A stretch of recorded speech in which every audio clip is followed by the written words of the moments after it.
주식 얘기할 때만은 그냥 개인 이재명스러웠거든요.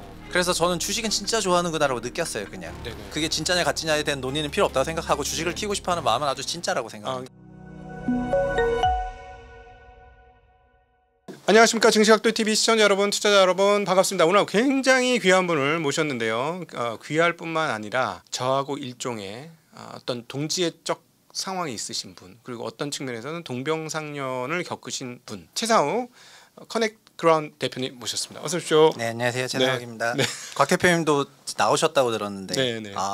뭐 사연이 있으셨던 건가요? 뭐 말 못할 여러 눈빛이 굉장히 서글퍼지는데 뭔가 말 못할 아주 긴 사연이 있으신 것 같은데. 진짜 다 아시면서 왜 또 네, 물어보세요? 맞습니다. 그죠? 하여튼 금융사는 네. 어쨌든 컴플라이언스가 굉장히 네. 타이트한 것도 있는데 네네. 관료 체계고 좀 너무 경직된 게 많다 보니까 적극적으로 사업하려는 사람들한테는 부적절한 그런. 이 최상욱 대표님 제가 옆에서 보면 약간 천재기가 있으신 분인데 부동산을 하시다가 재빠르게 최국장 사이트를 최국장 사이트를 열었어요. 초기 왔거든요. 그렇죠.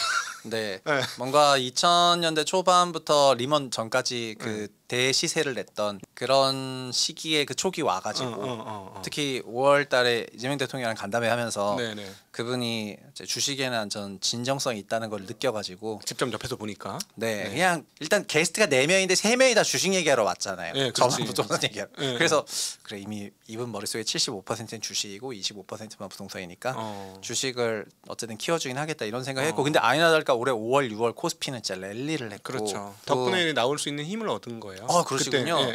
그때 또 성과가 좋으셨구나. 네, 그렇죠. 네. 근데 한국 증시가 좋은 성과 내기 시작하면 진짜 폭발적으로 내거든요. 그렇지. 네, 그러니까 버핏이 말한 것처럼 좋은 공 왔을 때 배트 한번 잘 휘두르면 홈런 빡 말로 하는 건데.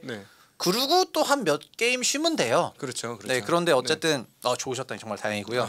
그래서 저는 새 정부가 이제 주식 부양 정책을 쓰는 게 단순 부양 수준을 넘어가지고 부동산에서 주식으로 머니 무브하고 여러 가지 시스템을 다 바꿀 거라는 그런 생각이 들었기 때문에 그래서 어쨌든 저도 주식시장 제도권에 오래 일했던 사람인데 개인적으로 느낀 거는 국내 개인 투자자들이 너무나 직접 투자를 너무나 오래 너무 딥하게 하면서 자기 삶을 잃어버리고 있는 것 같은 그런 케이스들을 나와서 보니까 너무 많이 보여가지고 그래서 왜 투자를 운전으로 비유한다면은 운전을 수십 년 한 고인물들이 있는데 그런 분들에게 저희가 택시 타고 버스 타고 하듯이 그냥 위탁하고 가면 되는 것을 요금 약간 내고 내가 그 서울에 있는 모든 골목길을 차로 다 뒤집어 헤매야만이 투자를 이동을 할 수 있다고 생각을 할까.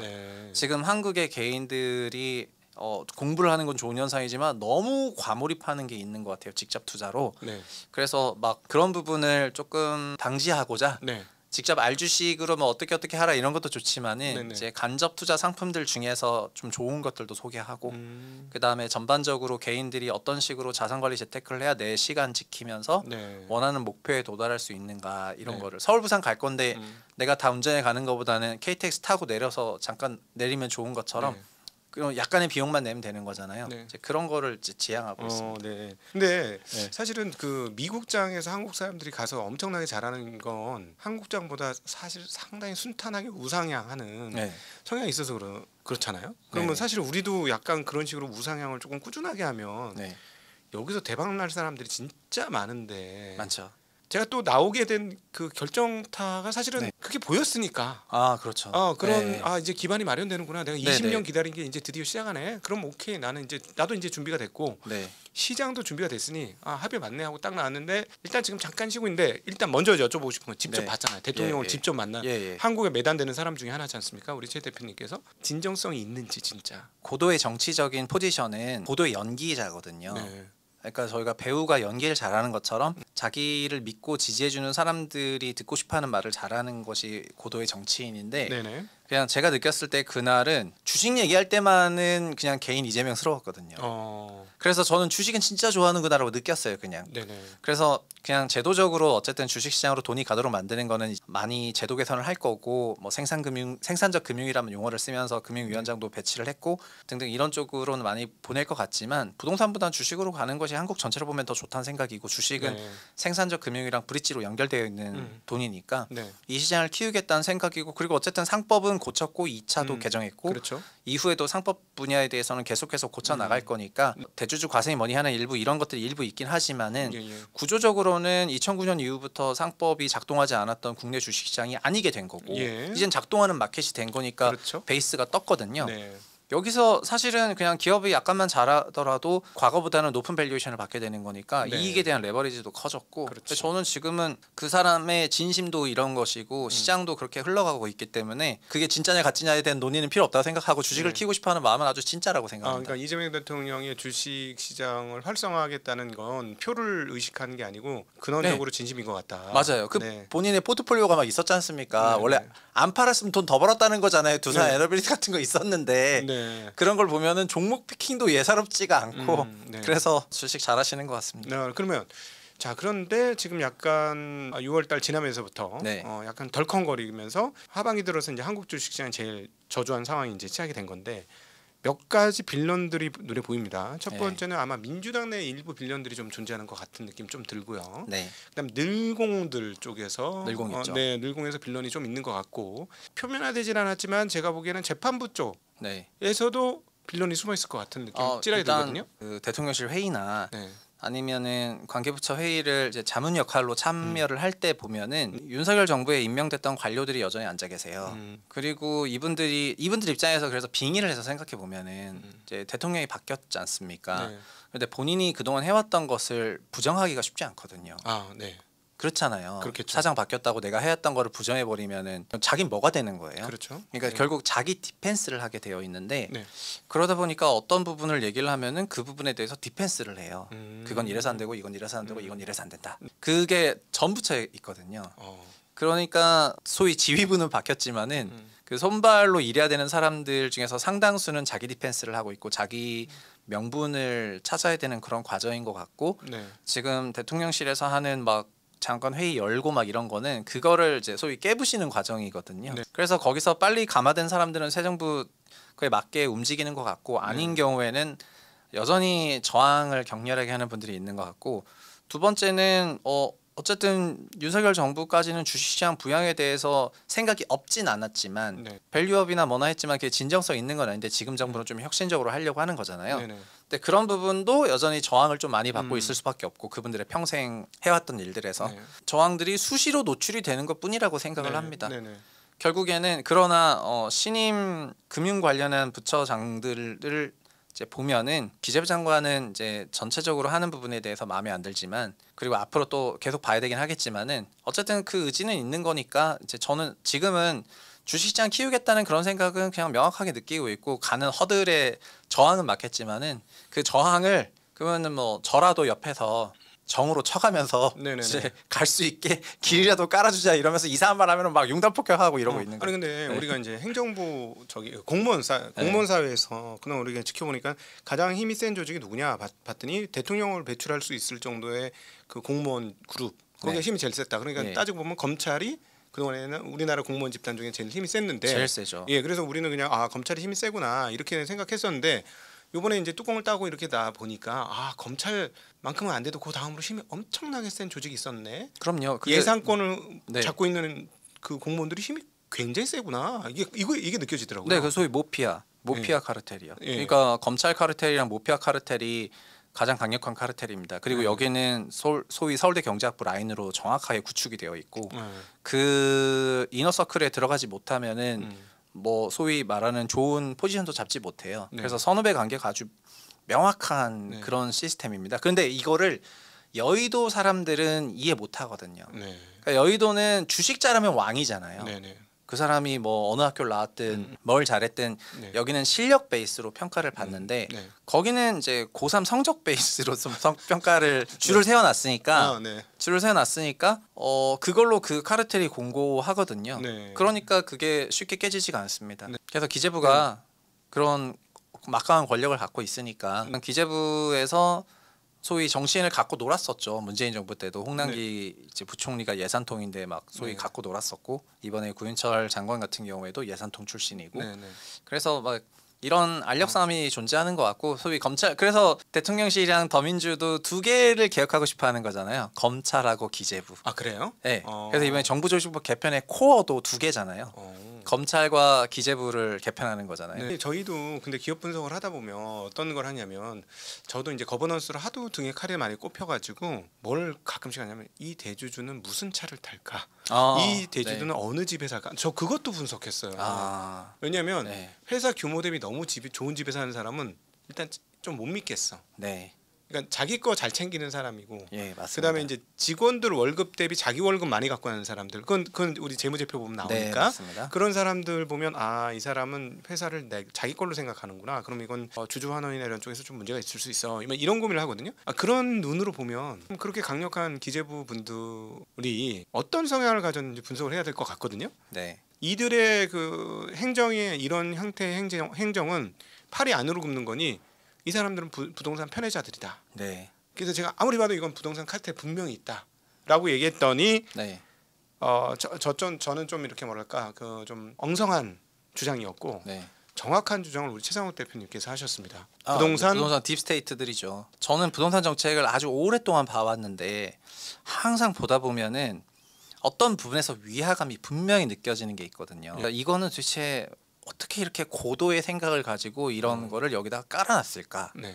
그래서 돌이켜 보면은 이거는 결국은 서울 서초 강남 주택 가격 올리는 대로만 나비 효과가 돌아가도록 하는 식으로 깔려 있는 정책들이 진짜 많은데 그것도 굉장히 정교하게 써야 되거든요. 네. 근데 그 정교한 걸 사석에 꾸준히 쓴 정책들은 결국 보면은 세제적으로는 기재부 세제실이고요. 네. 지금 현재 세제실장도 저는 외부에서 많이 뭐는 안 하지만 현 세제실장도 최상목 대통령 권한 대행 시절에 임명을 한 세컨드홈 정책이라던가 네. 세제 관련 여러 정책들을 보면은 결국은 기승전 돌고 돌아서 서초 강남만 올라가는 정책이에요. 그러니까 지방 살리기처럼 보이지만 사실은 지방 안 살리기 정책이고 돌고 돌아서 이렇게 돌아가게 하는 거인데 이런 형태의 정책들이 문재인 정부 때 진짜 많았고 윤석열 정부 때도 많았고 지금 정부도 많거든요. 결국은 항구적으로 계속해서 그런 대책들을 꾸준히 쓰는 거고 그런 부분에 대해서 저항 없이 계속해서 통과되는 거는 이게 이런 게 있습니다. 국회 18개 상임위 중에서 하나가 국토위인데 국토위에 자문역을 맡게 되면서 좀 출입이 많았었는데 그런 외부에서 보이는 장관과 국회의원들 간의 회의 때는 국회의원이 장관을 혼내지 않습니까?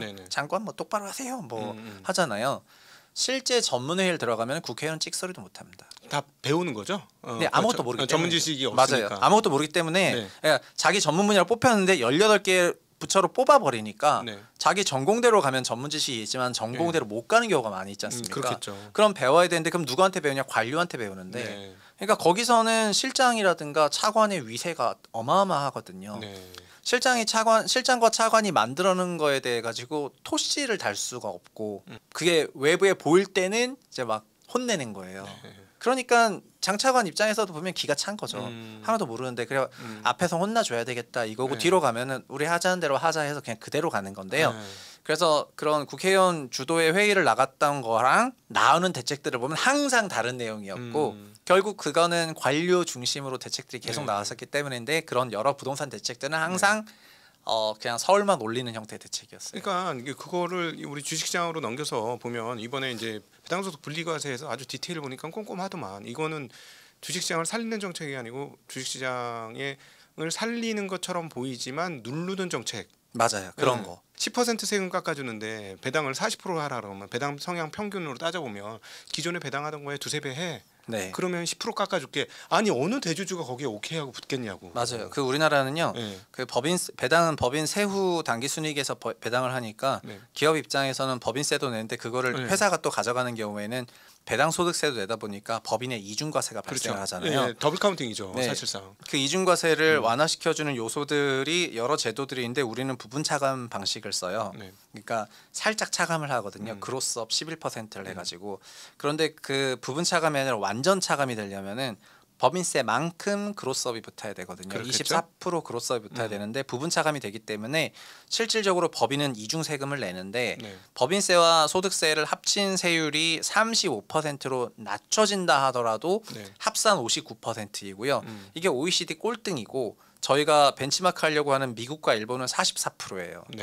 그럼 미국과 일본은 법인세와 그 소득세 간에 더블 카운팅이 되지만 그 중복 차감을 통해 가지고 다 빠지는 거고. 그럼 대주주들은 이익을 보겠네. 맞아요. 소액주들하고는 좀 상관없는 얘기고. 네, 그 44가 왜 중요하냐면은 미국이나 일본도 최고 소득세율보다 낮거든요.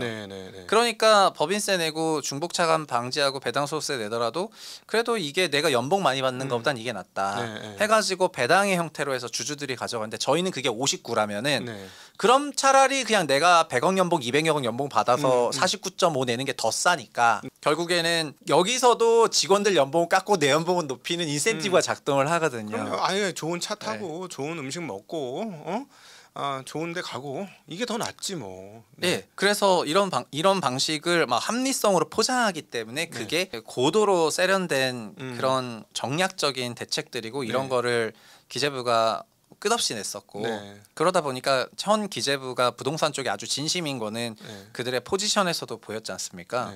결국은 그 제시 리버모의 유명한 말 있지 않습니까? 투자자는 말로 하는 게 아니라 자기 포지션으로 말을 합니다. 부동산으로 산업 사회를 일으키고 그 선순환을 일으키고 자산을 증식시키고 어느 순간 때까지는 뭐랄까 선순환이 있었어요. 사회의 선반영도 있었고 좋은 것도 있었어요. 근데 이제는 아닌 거잖아.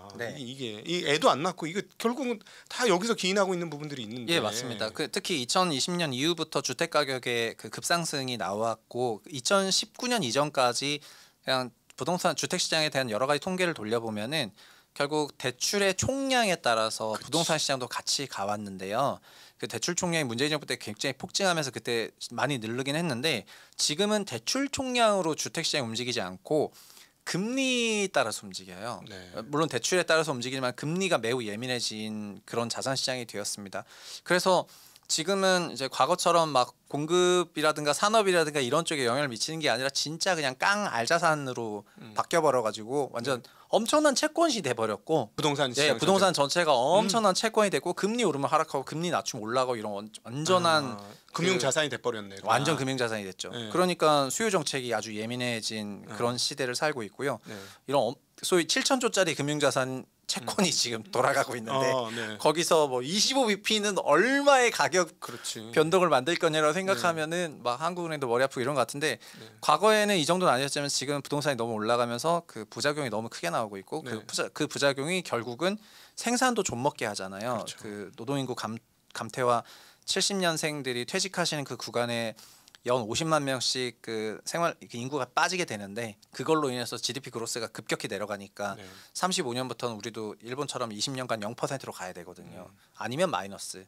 그러면 이런 상황에서 향후 2, 3년은 부동산 시장에 그래도 견조할 수가 있겠지만 이미 그 견조하다는 것도 고분이 높은 가격만 견조하고 아닌 데는 다 저조한데 이런 엄청난 양극화를 몇 년 가다가 나중에는 성장도 없으면 다 같이 무너지고 뭐 출산율 없고 그러면 그때 누가 책임지냐 이건데 그 이 정책을 코어하게 다뤄야 되는 그런 부처 사람들은 나 때만 안 무너지면 되지 않냐 나 어차피 퇴직하는데 다 이런 생각이니까 개혁도 없어가지고 밖에서 보면 깝깝한 게 많죠. 나 이거 잘 보존해가지고 이 집으로 나 평생 잘 먹고 잘 살아야 돼 이런 생각을 할지라도 그래도 나라의 그 고위 공무원들인데 그렇게 정책을 아니 그렇게 똑똑하신 분이 계속 이거로 가다가 끝이 끝장난다는 걸 왜 모르지 않을 것 같은데 왜 그러죠? 나는 이해가 안 돼. 그게. 저는 이제 행시 출신의 국가 고위 공무원들이 영민했었던 시기가 이제는 지나간 것 같습니다. 그분들이 과거에는 진짜 사회 최고 엘리트였는데 근데 어느 순간부터는 이제 민간이 돈도 더 많이 주고 그다음에 많은 분들이 좀 민간으로 나오신 것 같고 민간 그 뭐 로펌이든 어디든 가면은 진짜 많아지셨잖아요. 그래서 그런 분들이 진짜 많아지신 것 같고 과거와 같은 그런 거는 잘 못 느끼겠어요.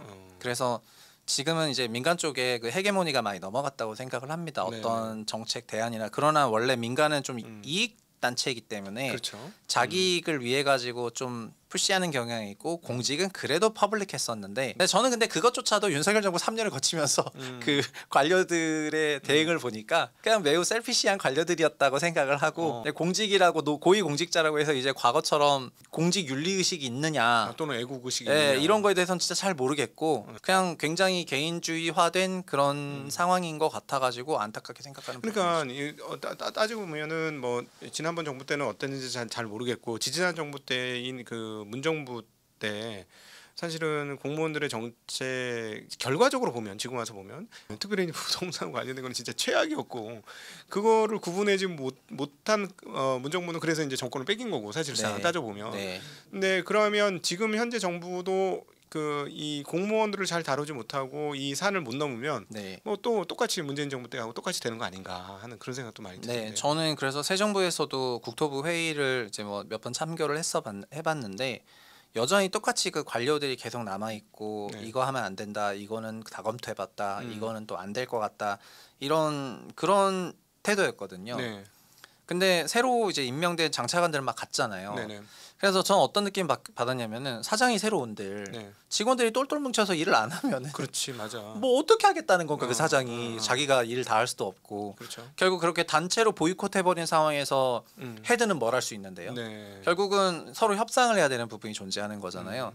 그래서 그 일하는 실무자 권력 헤게모니가 이제 일 안 하는 방향으로 그 악화가 양화를 구축해 버려 가지고 새로운 사람이 가서 매기 효과를 내라고 하는데 매기가 아니라 그냥 가착이 다 같이 그냥 잉어가 돼버리고 뭐 네. 이런 현상인 것 같아요. 네, 그러니까 예를 들어서 지금 현재 행정부 수장께서 워낙 이 행정가적 스타일을 많이 가지고 있으니까 잘할 것 같지만 보니까는 그 문제가 있더만요. 옛날 뭐 성남이라든가 경기도는 되게 부자 동네였고, 네, 부자 동네죠. 그러니까 사실 할 수 있는 거리가 많아. 네. 예산을 땡길 수 있으니까. 근데 이게 중앙으로 오니까 예산 과부족이네. 맞습니다. 네. 네. 그러니까 이게 딱 하려고 하는데 돈 없는데요? 네. 무슨 돈으로 하시려고요? 뭐 이런 상황들이 벌어지면 옛날 그 성남이나 이런 경기도에서 했었을 때처럼 행정을 끌고 가는데 상당히 어렵지 않을까? 네, 일단 성남시하고 대한민국은 사이즈 자체가 비교 불가한 수준이고요. 그리고 소위 행정이나 안전 같은 그런 소위 행정부만을 갖고 있는 것이 아니라 네. 결국에는 국방부터 시작해서 정말 굉장히 많은 부분을 그렇죠. 다 책임져야 되기 때문에 그렇죠. 그러니까 저희가 소위 CFO 스타일의 CEO가 있고 네. 그 일을 벌이는 CEO 스타일의 CEO가 있는데 네. 대한민국의 수장은 이제 양쪽을 다 가져야 되잖아요. 네, 그렇죠. 그러니까는 그런 부분에서 챌린징한 상황인 것 같고 네. 그런 거를 지금 이제 여러 가지로 익히시는 그런 과정이 아닐까 싶습니다.